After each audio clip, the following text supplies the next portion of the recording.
يا مساء الفل على احلى متابعين في الدنيا، وكل سنه وانتم طيبين. ولو اول مره تشوفيني اشتركي في القناه. النهارده بقى هنجهز شويه حاجات كده مع بعض، انا هحتاجها اصلا في رمضان. الفلفل الالوان بيكون غالي جدا في رمضان، والهريسه كانت خلصت من عندي، والكرفس كمان، وشويه مخلل كده بسيط جدا. انا اصلا بقيت بتعب من المخللات، فحبيت بس اعمل حاجه صغيره برضو لرمضان. اول حاجه كده هنبدا على السريع قبل ما الاولاد ياخدوا بالهم من الفلفل الالوان. فاول حاجه الكرفس يا بنات، انا اسمها ايه، بفرطه كده من بعض، وبتغسليه كويس جدا وبتقطعيه زي ما انت شايفه كده، وهنشيله في الفريزر. الورق بتاعه تقدري تنقي كده الورق، تقرطفيه وتسيبيه لحد ما ينشف، ويكون بقى عندك كرفس مجفف تستخدميه في تتبيل الفراخ. بس انا بخلي الاوراق لوحدها في كيس في الفريزر، وبقيه الكرفسايه في كيس بتتحط مع الشوربه، بتكون حلوه جدا. في التتبيل بتاع الفراخ بتاخدي منها وتضربي بقى في خلطة الفراخ، بتكون فظيعة. نيجي بقى للفلفل الالوان يا بنات، ما بيحصلوش اي حاجة في التخزين، ولا بيمرر ولا بيمرض ولا مش عارفة ايه، ولا بينزل مية. اهم حاجة تستخدميه على حاجة سخنة، في خلطة الشاورما، في تتبيلات، في وش البيتزا، في ايه كمان، في العصاج، في الشوربة لو هتحط كده شوية في الاخر، وبتكون لذيذة جدا. زي ما انت شايفه قطعت شويه شرايح، وهقطع شويه مكعبات. وليكي بقى يا ست الكل مطلق الحريه، ان انت بقى تشيليه في فويل وتغلفيه كويس، او في الاكياس الفاكيوم، او اي حاجه. انا في اكياس عادي تلاجة، بس اهم حاجه تخرجي الهواء كويس جدا علشان يكون معاكي بلوك كده مفهوش اي هواء، علشان ما يتاثرش بالتلج. زي ما انت شايفه قطعت شويه شرايح، وقطعت كمان مكعبات، هينفعني جدا في العصاج زي ما قلت لك. نيجي شايفين يا بنات، بيكون كده مبطط ومفهوش اي هوا خالص، وبيكون جامد كده ماسك نفسه، فكده تمام. نيجي بقى للهريسة. طرق كتيرة جدا للهريسة، وانا عملت معاكم طريقة قبل كده وكنت معتمداها الفترة، بس بقيت بعمل اسهل طريقة للهريسة. اديلي يمكن تالت سنة السنة دي. زي ما انتم شايفين الفلفل طبعا مغسول، وهتحوشي اسمه ايه، الحبوب بتاعته بالشكل ده بسن السكينة كده، وشوية هحوشهم وشوية هخليهم بحبوب زي ما انت شايفة، وهتفرميه في الكبة كويس جدا لحد ما ينعم معاك. انا بشيله كده كده في الفريزر، تقدري تشيليه في برطمانات في التلاجة على قد الاستخدام. وتقدري يا بنات كمان زي بعد ما تفرميه كده اهو، تغليه على البوتاجاز لحد ما تقصر معاكي تماما، وكل المية تتشرب، وتشيليه في برطمانات بره التلاجة.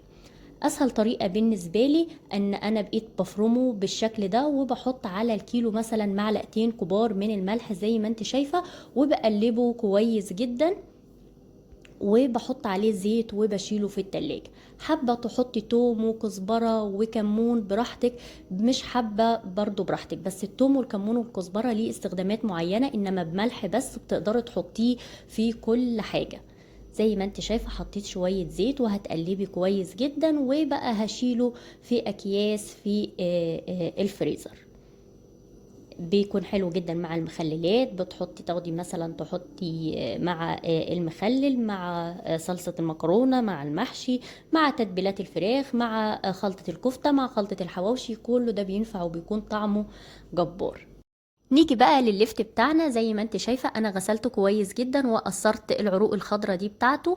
تقدري برضو تخلي ليها مع المخلل، وهتقطعيه بالسكينة بالشكل ده. تقدري تقطعيه شرايح كبيرة، شرايح رفيعة، بس الكبيرة على اساس تستحمل مدة التخليل تكون طويلة يعني.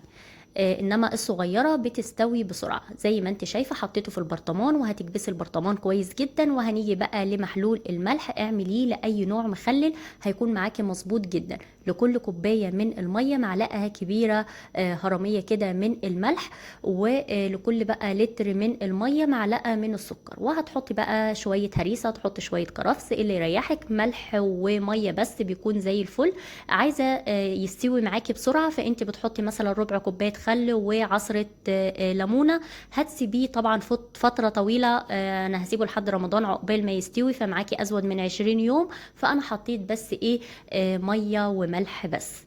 زي ما انت شايفة هتغمري بقى المخلل بتاعك كله بالمية، وهتقفلي البرطمان كويس جدا، وكل يومين كده او حاجة حاولي تقلبي او ترجي البرطمان علشان المخلل بتاعك كله يحصل محلول التخليل زي ما انت شايفة. وطبعا كله يستوي معاكي، الوش ما يكونش ني او الوش اللون بتاعه ما يغيرش. انا كده خلصت احلى برطمان مخلل بطريقة بسيطة جدا، جربي وان شاء الله هينفعك جدا. نيجي بقى يا ست الكل للخضار، اسهل طريقة بقيت معتمداها لمدة سنتين او ازود كمان في طريقة الخضار. زي ما انت شايفة في نفس الطبق اللي انت قطعتي بيه بعد ما غسلت الخضار بتاعك، هتحطي عليه مية سخنة من الكتل مع معلقة سكر وعصرة ليمونة لو نوع الخضار اللي انت بتخزنيه لونه اخضر. زي ما انت شايفة، وهتسيبيه بقى لمدة ربع ساعة. طريقة سريعة وبسيطة ومنجزة، تعمليها وانت واقفة في المطبخ عقبال بقى ما تخلصي اي حاجة تاني، بتكون لذيذة وحلوة جدا. وبعد ربع ساعة يا بنات بتصفيه وتبرديه تحت الحنفية تماما، او تبرديه بمية ساقعة وتسيبيه طبعا يتصفى تماما، وبعدين بقى بتخزنيه على قد الطبخة بتاعتك. شايفين بسم الله ما شاء الله اللون اخضر وحلو جدا. وانا كده خلاص يعني ايه، احلى خضار تعمليه بالطريقة دي. وعملت معاكم البسلة، جربي وابقي ادعي لي.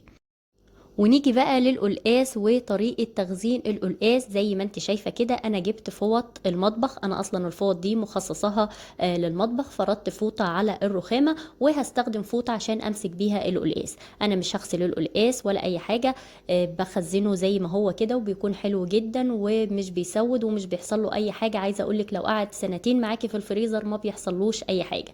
زي ما انت شايفة اهم حاجة كل حاجة تكون ناشفة، ما تخليش القلقاس يحصل اي ميه خالص علشان ما يزملقش كده منك. السكينه بتاعتك تكون ناشفه، الفوط تكون ناشفه ونظيفه. طبعا تقدري لو مش هتستخدمي فوط طبعا تستخدمي مناديل المطبخ. انا مسكت القلقاس بالفوطه وبقيت بقشر القلقاس بالقشاره بالشكل اللي انت شايفاه ده. وبعد ما هتخلصي طبعا تقشير القلقاس، ولو في اي حاجه بايظه او كده بسن السكينه تحشيها، هتمسحي القلقاسيه كويس جدا بالفوطه. شايفين ده بتقشريه بأسهل حاجة أو أسهل أداة تقشري بيها القلقاس اللي هي القشارة. السكينة بيكون متعب جدا وبيهدر كمية كتيرة جدا. وهاتي كمان القلقاس من عند الخضري صاحي كده زي ما هو، لانك انت لو قطعتيه بيتوسخ، وعند التقشير بتهدري كمية طبعا قلقاس كبيرة منه. زي ما انت شايفة كده دي حتة كده بايظة، فحشيها بسن السكينة. وهنمسح بقى القلقاسية كويس جدا بالفوطة، وتركني بقى على جنب لحد ما تخلصي كل الكمية. وتيجي بقى هنقطع برضو القلقاس على الفوطة بتاعة المطبخ. جربي الطريقة دي يا بنات، حلوة جدا مش متعبة خالص. هتقطعيه شرايح بالشكل ده وبعدين بقى صوابع، وكله على فوطة المطبخ. والسكينة بتاعتك لو المادة اللي فيها القلقاس كترت كده، فتروحي برضو تمسحيها كل شوية كده تمسحيها. ولو القلقاسية فيها أي حاجة كل التنظيف هيكون بفوطة المطبخ أو مناديل المطبخ زي ما انتوا شايفين بالشكل ده. وهتقطعيه بقى شرايح وبعدين صوابع كده وبعدين بقى مكعبات زي ما انت شايفة. بيكون بسيط وسريع.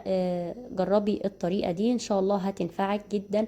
وجربي ان انت ما تغسلوهوش ولا تحطيه في مية سخنة وليمون ولا تعصري عليه ليمون ولا اي حاجة، والله ما بيحصل له اي حاجة وهو طازة كده. وتعبيه في الأكياس وتفرغي الهواء تماما، تعمليه بلوك كده وتفرغي الهواء تماما وتكيسي على قد الطبخة بتاعتك. وخلاص على كده شيليه في الفريزر. عن تجربة لو قعد سنتين مش هيحصل له أي حاجة زي ما انتوا شايفين كده. وانا خلاص كده خلصت، ويا رب اكون قدرت افيدك النهاردة، واستنيني في فيديو جديد. باي باي.